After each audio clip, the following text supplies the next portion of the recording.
할렐루야, 한 주간도 잘 지내셨나요? 이 시간 찬양으로 예배 자리에 나오신 알지 여러분들을 환영하고 축복합니다. 우리에게 늘 큰 은혜 주시는 주님을 생각하며 찬양하시겠습니다.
기도하겠습니다.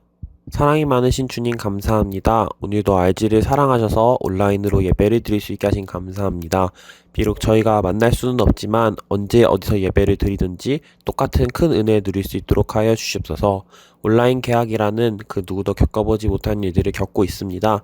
하지만 어디서 공부하든지 간에 지쳐 쓰러지지 않도록 주님께서 붙드시고 인도하여 주시옵소서. 말씀 전하시는 권유한 전도사님에게 큰 은혜의 말씀 전할 수 있는 능력 더하여 주시옵소서. 속히 모두 다시 교회에 모여 예배드릴 수 있는 그 날을 허락하여 주시옵고, 그날이 오기까지 코로나19를 해결하기 위한 모든 노력들을 주님께서 기쁘게 받아주시고 속히 이 모든 것들을 끝낼 수 있도록 주님께서 붙드시고 인도하여 주시옵소서. 이 모든 말씀 사랑이 많으신 예수 그리스도의 이름으로 기도드렸습니다. 아멘. 오늘의 말씀은 시편 91장 2절부터 6절입니다.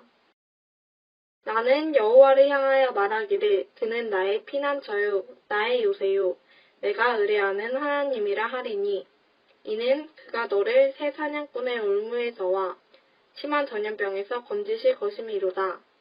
그가 너를 그의 기초로 덮으시리니 내가 그의 날개 아래에 피하리로다. 그의 진실함은 방패와 손방패가 되시나니 너는 밤에 찾아오는 공포와 낮에 날아드는 화살과 어두울 때 퍼지는 전염병과 밝을 때 닥쳐오는 재앙을 두려워하지 아니하리로다. 아멘. 할렐루야. 예배의 자리에서 만나게 되어 반갑습니다. 영상으로 예배드리는 모든 이들에게 하나님께서 주시는 사랑과 평안이 가득하길 바랍니다. 코로나19 이후 세계는 다시 이전의 세계로 돌아갈 수 없다 합니다. 코로나 바이러스가 하나님의 심판일 수도 있고 심판이 아닐 수도 있습니다. 그렇다면 기독교인들은 어떤 자세로 지금의 상황을 대해야 할까요? 165년 로마 제국에 커다란 전염병이 돌았습니다. 전염병은 15년 동안 계속되었고 로마 제국의 인구는 4분의 1에서 3분의 1 정도가 사망했습니다. 그 후 251년에 동일한 파괴력을 가진 전염병이 다시금 로마 제국을 휩쓸었습니다. 로마 한 곳에서만 하루에 5,000명이 죽었다는 보고가 있습니다. 알렉산드리아라는 도시는 인구의 3분의 2가 괴멸되었다는 얘기도 있습니다. 전염병이 돌 때 의학적 대책도 제시할 수 없는 과학과 철학은 아무 쓸모 없었습니다. 이단들은 질병이 발생하자 아픈 자들을 내쫓았습니다. 병자가 죽기 전에 거리에 내다 버리고 매장하지 않은 시신을 흙처럼 취급했습니다. 그렇게 대처함으로 질병의 확산과 전염을 피하고자 했으나 그러지도 못했습니다. 그러나 기독교인들은 달랐습니다. 병자를 간호했고 제대로 시신을 매장하기 위해 시신 처리에 돈을 아끼지 않았습니다. 모두가 두려워 도망갈 때 아픈 이들에게 달려갔습니다. 급작스럽고 예기치 못한 죽음 앞에서 인생의 의미를 부여했습니다.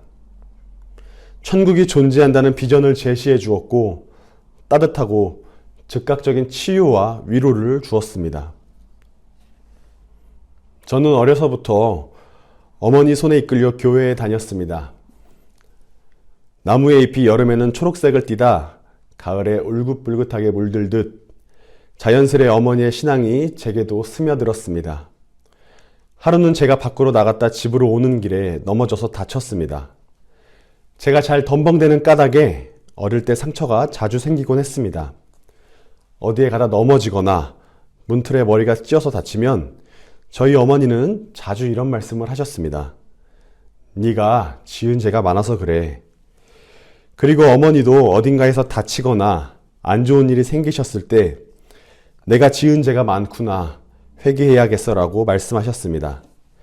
삶에 있어서 조그만 어려움이나 상황들을 늘 영적으로 해석하셨습니다. 저 또한 어머니의 생각과 다르지 않았습니다. 간혹 어려움이 닥쳐오면 하나님의 작은 메시지로 생각했습니다. 내가 거짓말을 한 것 때문에 이런 어려움이 생겼나? 친구들과 사이좋게 지내지 못해서 이렇게 아픈가? 그러나 사실 아픈 것은 몸 관리를 제대로 하지 못해서였습니다. 지난번에도 말씀드렸지만 세상에서의 어려움과 환경이 다 하나님의 진노와 심판은 아닙니다. 그러나 나에게 닥친 모든 어려움을 영적으로 해석하는 자세는 유익합니다. 작은 어려움과 상황의 변화 가운데 내가 잘못된 것을 하나님이 고치라고 하시는 건가라는 이런 해석은 나쁜 것이 아니라 굉장히 중요합니다. 제 삶 속에서도 그것은 언제나 적용됐습니다. 단, 조건이 하나 있는데 이 영적인 해석은 남에게 잣대를 들이대면 안 됩니다. 언제나 나를 향해서만 적용해야 합니다. 어려움을 겪을 때 하나님, 제게 주시는 메시지가 무엇입니까? 하나님, 제가 고쳐나가겠습니다. 이렇게 생각하는 신앙의 자세는 굉장히 훌륭한 자세입니다. 그러나 그 잣대를 남에게 들이대면 또 다른 엄청난 죄의 결과로 나타날 수 있습니다. 코로나 바이러스도 마찬가지입니다. 코로나의 모든 상황이 내가 지었던 죄를 바로잡는데 하나님의 음성을 듣는 것으로 이해하면 굉장히 유익합니다. 내가 지금까지 하나님 앞에 바로 서지 못했습니다. 다윗과 같이 하나님을 의지하지 않고 세상의 힘을 의지하려 했던 것, 이스라엘 백성들이 출애굽하면서 봤던 수많은 기적들을 생각지 않고 애굽을 그리워했던 그 마음이 내게 있었습니다라고 고백하며 잘못된 마음을 돌이키려는 자세는 굉장히 중요한 신앙적 자세입니다. 그러나 남에게 들이대고 너 잘못했어. 하나님 앞에 바로 서야 해. 라고 하는 것은 보다 더 큰 다른 죄를 낳게 됩니다. 많은 사람들이 심지어 믿는 사람들조차 코로나 바이러스를 중국에서 온 폐렴이라 하여 중국 사람들을 벌레 보듯 합니다. 이것은 잘못된 행동입니다. 하나님은 죄에서 헤어나지 못하는 우리들을 벌레 취급하지 않으셨습니다. 오히려 긍휼과 사랑으로 품어주셨습니다.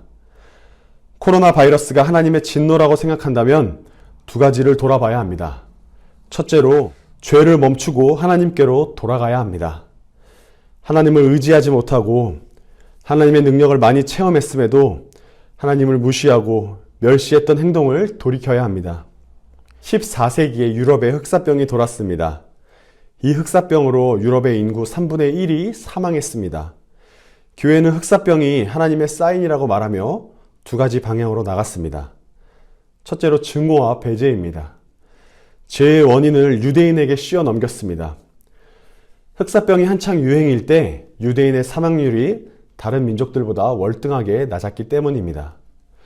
후에야 밝혀진 것이지만 유대인들의 위생관념이 철저했다고 합니다. 그러나 일반 시민들은 유대인들이 병을 퍼뜨린다고 생각했습니다. 그래서 유대인들을 강제에 격리시켰습니다. 남에게 죄를 씌우고 교회의 권위를 세우려 했습니다. 참 씁쓸하게 이것이 역사적으로 드러났습니다. 두 번째로 자기 반성과 회개의 길입니다. 전염병으로 모일 수 없었기에 예배 모임을 지금처럼 폐쇄했습니다. 교인들은 흩어졌고 그 흩어짐 속에서 자기 반성과 회개를 통해 개인의 영성과 순례의 영성이 깊어졌습니다. 우리는 나그네의 삶이고 우리가 가야 할 곳은 하늘에 있다는 것을 다시금 깨닫는 시기가 되었습니다. 로마에서 역병이 불었을 때 기독교인들이 아픔에 처한 환자들을 대한 태도입니다. 흑사병의 불안과 혼란의 열매로 토마스 아켄피스가 쓴 그리스도를 본받아라는 책이 등장합니다. 이 책은 성경 다음으로 기독교인들에게 가장 많이 읽히고 팔린 책입니다. 개인의 영성과 순례의 영성이 나타나면서 만들어진 책입니다. 흑사병은 이처럼 위대한 신앙의 지도자 영성을 낳았습니다. 그 영성은 종교개혁자들에게 영향을 주었습니다. 그리고 종교개혁자들을 통해 교회가 다시 세워지고 하나님 앞에서 믿음을 새롭게 하는 계기가 되었습니다. 흑사병이 몰아쳐도 하나님은 단 한 번도 쉬신 적이 없으십니다. 우리는 이런 하나님 앞에서 믿음을 회복해야 합니다. 코로나 바이러스가 하나님의 진노라고 생각한다면 두 번째로 우리가 해야 할 일은 공동체를 살릴 수 있는 일을 찾아서 행해야 합니다. 기독교의 가장 중요한 정신은 인자도 들려야 하리니입니다. 예수님이 높이 들리심으로 이스라엘 백성을 살리신 것처럼 우리도 십자가의 길을 가며 우리의 공동체와 이웃들을 살려야 합니다.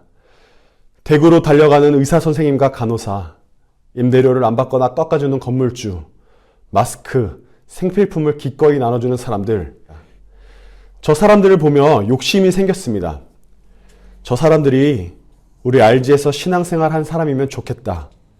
예수님이 가셨던 그 길을 우리도 본받아 쫓아가면서 희생하며 낮아지고 나눌 때 우리 이웃들의 불안한 마음이 잦아지고 다시금 생명을 얻을 수 있습니다. 실제로 하나님이 희생을 통해 사랑을 보여주신 것처럼 인간은 서로를 위해 희생함으로써 인간의 사랑을 보여주어야 합니다. 아울러 이런 책임은 가족과 부족의 유대를 넘어 실상 각 처에서 우리의 주, 곧 그들과 우리의 주 되신 예수 그리스도의 이름을 부르는 모든 자들에게로 확장되어야 합니다. 초기 로마에 전염병이 돌았을 때 기독교인들이 겁을 내며 도망치지 않고 아픈 자들을 돌봤던 이유는 하나님이 우리의 피난처이심을, 하나님이 우리의 요새이심을, 하나님이 우리의 방패이심을 알았기 때문입니다. 터툴리안이라는 신학자는 이렇게 말했습니다.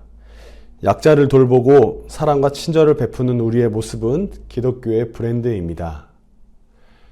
약자를 돌보고 사랑과 친절을 베푸는 모습이 기독교의 브랜드임을 기억하며 사는 한 주가 되길 바랍니다. 기도하겠습니다. 한계가 없는 우리의 욕심을 용서해 주옵소서. 그칠 줄 모르는 우리의 악한 행동을 멈추게 해 주옵소서. 모든 것이 혼란스러운 상황을 보며 하나님의 음성을 듣게 해주시고 이 땅을 바로 세우기 위한 절제와 희생을 감당하게 하옵소서. 흩어져 있지만 그리스도인으로서의 사명을 기억하게 하사 가정에게, 이웃에게, 친구들에게 선을 베풀어 하나님께 영광을 돌리는 하나님의 자녀 다 되게 하옵소서. 예수 그리스도의 이름으로 기도합니다. 아멘. 할렐루야! 모두 한 주간 평안하셨나요? 온라인으로 수업하지만 주어진 자리에서 열심히 공부하는 RG 공동체 되길 바랍니다. 3부 예배 시간과 동일하게 10시에 예배 드려야 합니다. 5월 첫 주 성경 공부는 온라인으로 진행됩니다. 시간은 오전 11시입니다. 본인의 구글 아이디로 유튜브 기둥교회 채널에 접속하시면 됩니다. 접속한 아이디로 출석 체크가 진행합니다. RG가 페이스북과 인스타그램 아이디를 만들었습니다. 페이스북 아이디는 RG 필라처치이고요. 인스타그램은 필라처치 RG로 검색하시면 됩니다. 광고 참고하시면 됩니다. SNS 친구 추가 이벤트가 있습니다. 내용은 SNS에서 업데이트됩니다. 개학이 다가오는데 바뀐 낮밤 원래대로 바꾸시고 한 주간도 하나님 안에서 승리하는 RG가 됩시다. 승리하세요. 이제는 우리 구주 예수 그리스도의 은혜와 하나님의 무한하신 사랑과 성령님의 위로하시고 함께 하심이 오늘 RG 예배드리며 나를 돌아보고 내가 속해 있는 공동체를 위해 헌신하기로 다짐하는 RG의 모든 공동체 위에 함께 계시기를 축원하옵나이다. 아멘.